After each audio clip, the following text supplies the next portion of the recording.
Welcome back to the BA podcast. It's Mike C-Roc here. I'm back in Las Colinas for the February edition of Board of Advisors. I have none other than the CEO, Jimmy Ralph, with me. What's up, Jimmy? Great to see you again, man. Good to see you. Actually, we're seeing each other more often lately, it seems. Yeah, it's we only are. been a couple weeks. I really enjoyed your event that we went to last couple Saturdays ago. Yeah. That was awesome. So time flies, man. Appreciate that. Seems like yesterday we got you integrated a little bit with what we do over there. That was fun.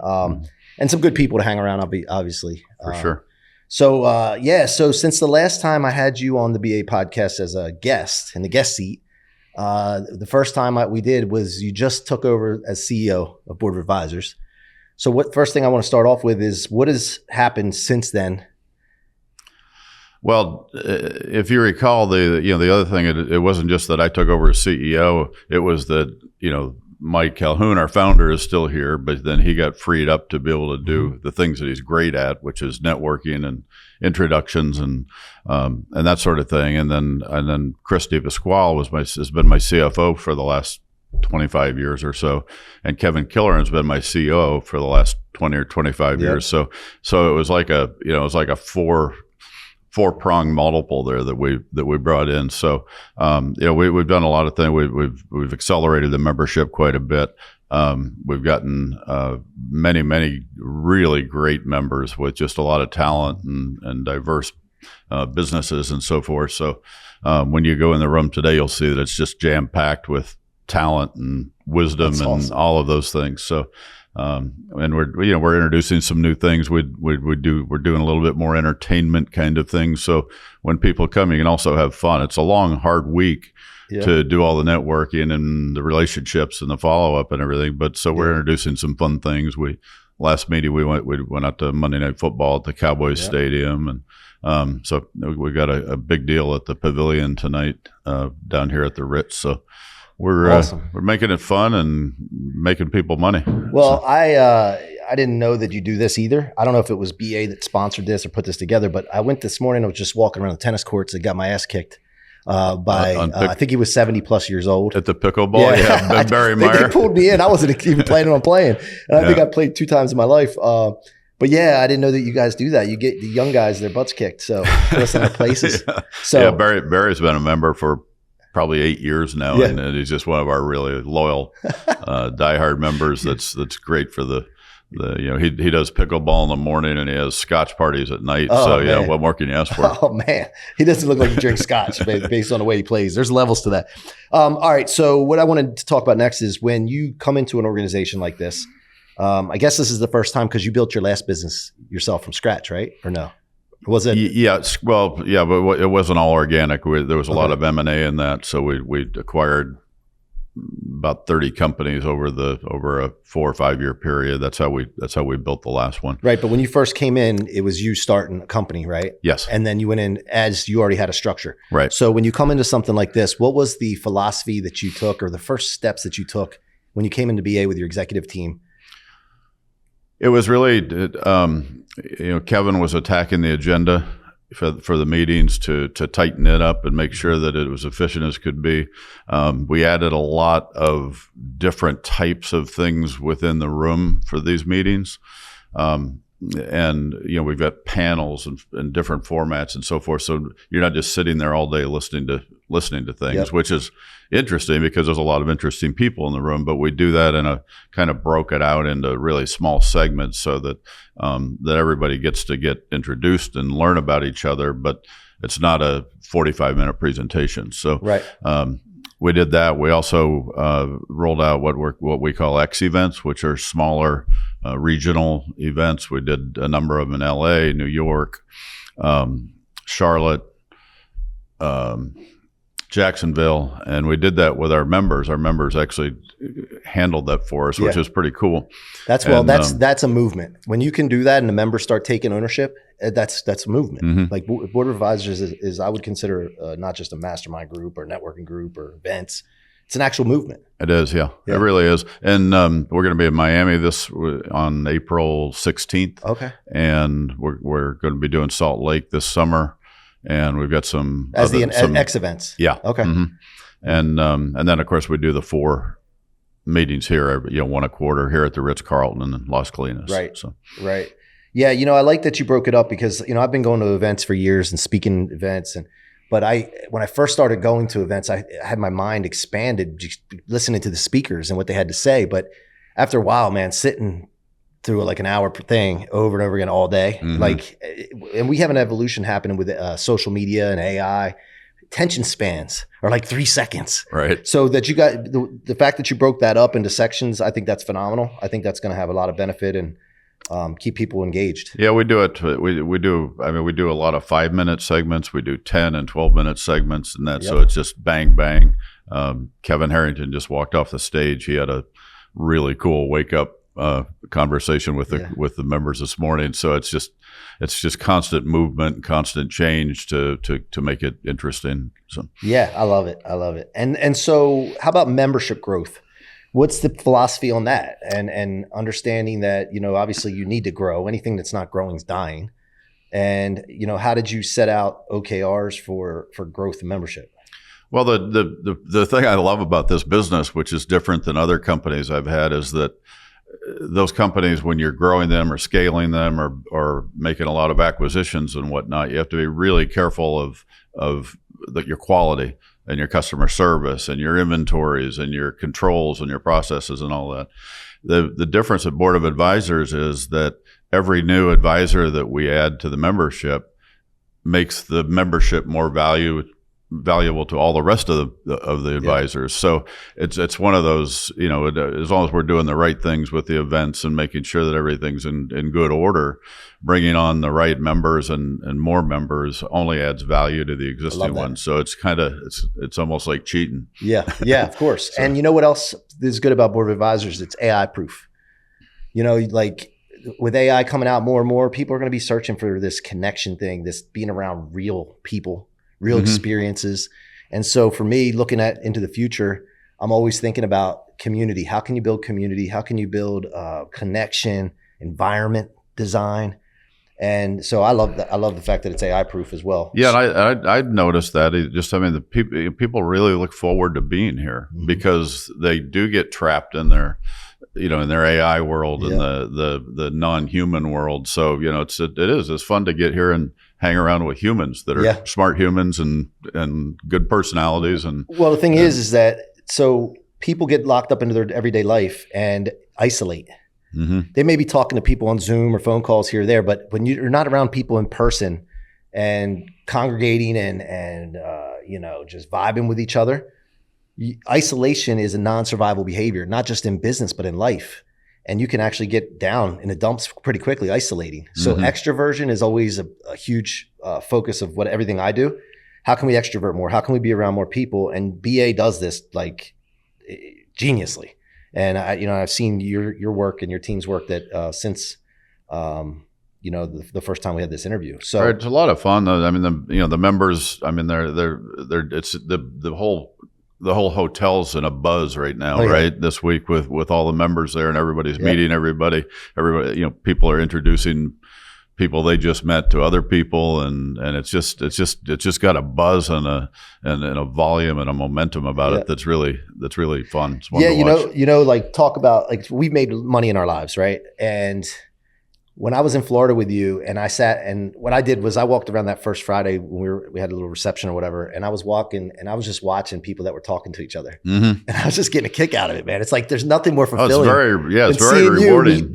Another guy happens to maybe live in your town even and you didn't even know him, and that setting up an event like BA or whatever catalyzes that. There's nothing more fulfilling, and you don't know what's going to come from those relationships. Right. It could explode into something amazing. Yeah, we've got quite a few new members here that are really high quality, and so I touch base with them every day and say, hey, how's it going? And I had two of them. I had one of them say that their membership was fulfilled on one day with the contacts they made and the networking they did. And I said, somebody else said, well, if I can, and I'm trying to remember who that was, but I think they were from out of the country and said, well, I'll only get to one or two of these, but it's the best thing I've ever done. So, Well, you guys do a good job keeping things going between the events with the X events, but also the online calls weekly, right? Different topics, referral party and panels. Yeah, those have gotten really popular. Yeah. We do between an hour and 90 minutes a week every Wednesday, and we do it like clockwork. We never miss one, and it's a different title and a different subject matter. It might be AI, it might be finance, it might be investments, it might be promotion, marketing, promotion, and branding, referrals, promotion and marketing. So those have become a real popular item. So and then the other thing I wanted to touch on was environment design. If you want better humans, you got to create a better environment. So how often do you guys as the team talk about the environment that we are creating?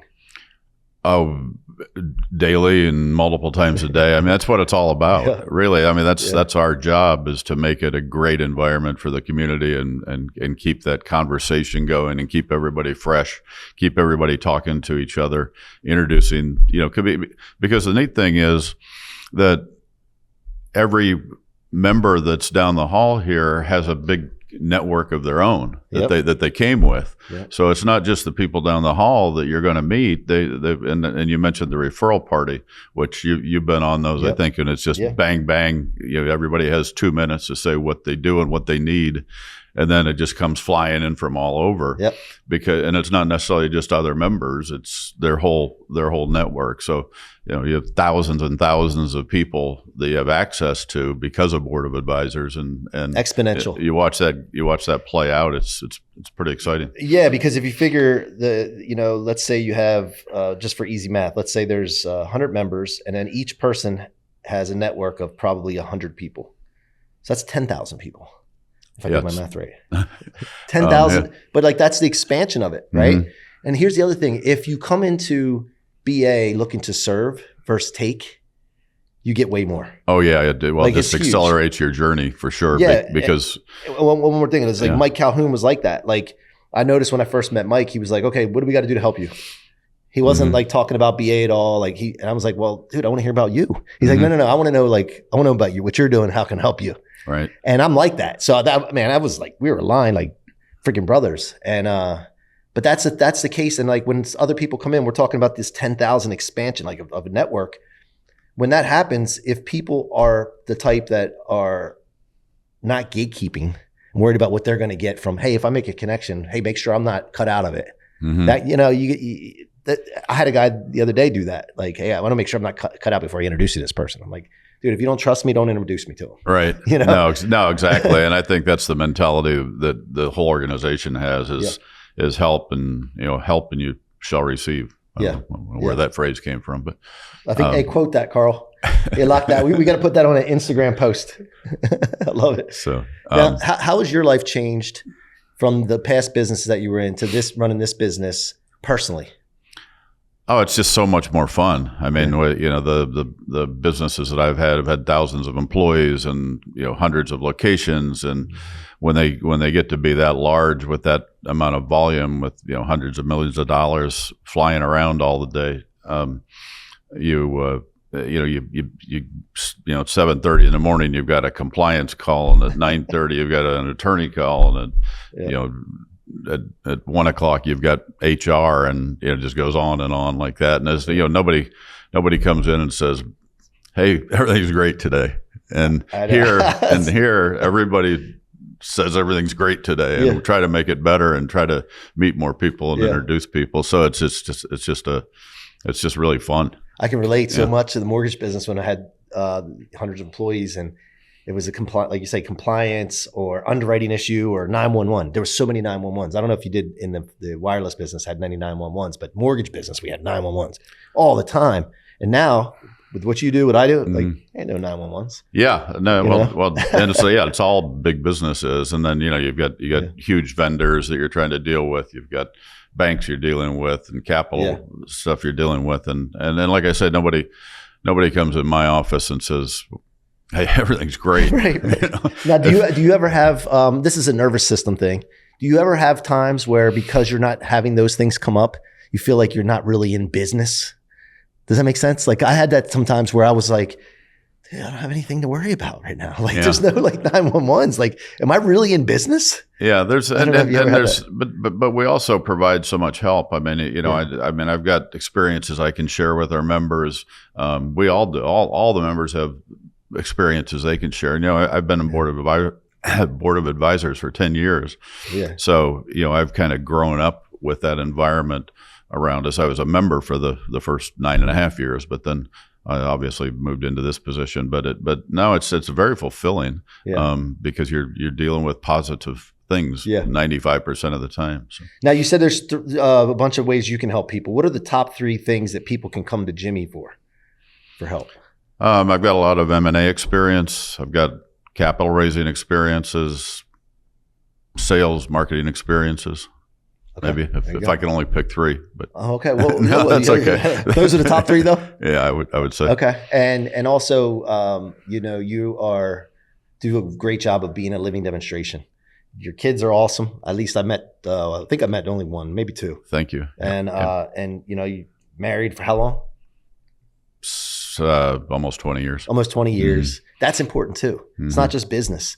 And I take pride. It's not always been easy. I'm sure my wife had to put up with a lot, but I've been married 23 years coming up this May. And I take pride in that, man, because, there's a lot of people that are very successful in business, billionaire, $1 billion business, whatever, billion in sales, and their family is not there. Mm-hmm. Well, the fun fact of, with this is that my wife goes with me on a lot of trips. She's here somewhere in the hotel, and of course she's been at board of advisors as long as I have, and so she's got friendships and relationships and all that, and that go on beyond the meeting that she hangs out with. So that just makes it so much fun. I mean, my other businesses, maybe there was one convention a year that she'd go to or something, but we spend a lot of time now. We're kind of empty nesting, so we get to spend a lot of time together. And I think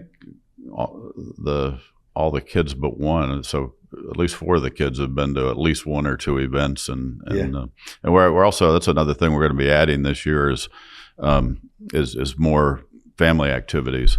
I like that. And teaching with AI, with all the things you mentioned, the new next generation doesn't really know how to network and doesn't do as much networking because they do everything on their phone or on the computer.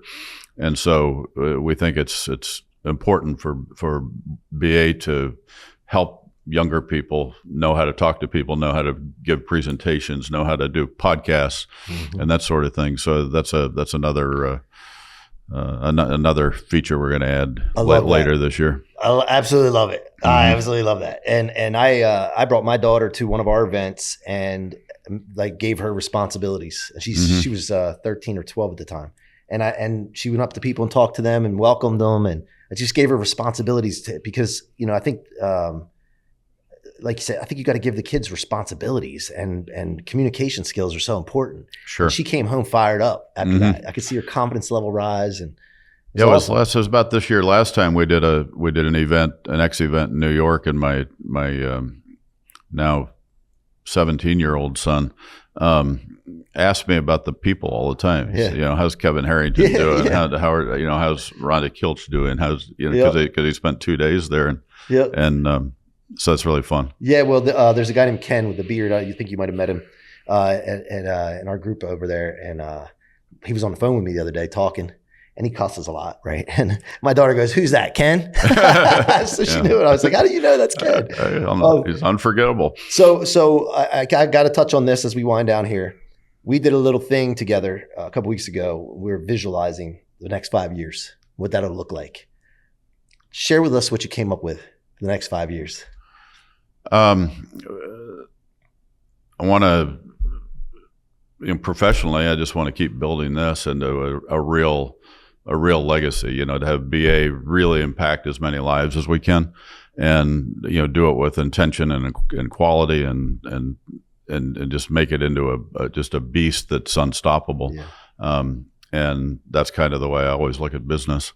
And then, personal, and then enjoy my personal life the rest of the time, or in, like I just said, in conjunction with it, because we have fun here, we have families here, we have things like that going on. So you can kind of accomplish both goals instead of going to the office for 60 hours a week and not seeing your family. So it's a great combination here. Yeah. Well, I want to thank you for, the friendship we've developed, and thanks to Mike Calhoun for introducing us, bringing me in here, and thank you for the opportunity to host the BA podcast. It's a pleasure. I always look forward to it and hanging out with you guys. And thank you for coming to my event. I really appreciate it. That was great. Thanks for the invite, and thanks for everything you do for us. Appreciate it, man. All right. All right. That's this episode of the BA podcast here from Las Colinas at the Ritz.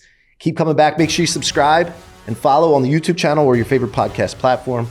And until next time, it's C-Roc signing off on the BA podcast.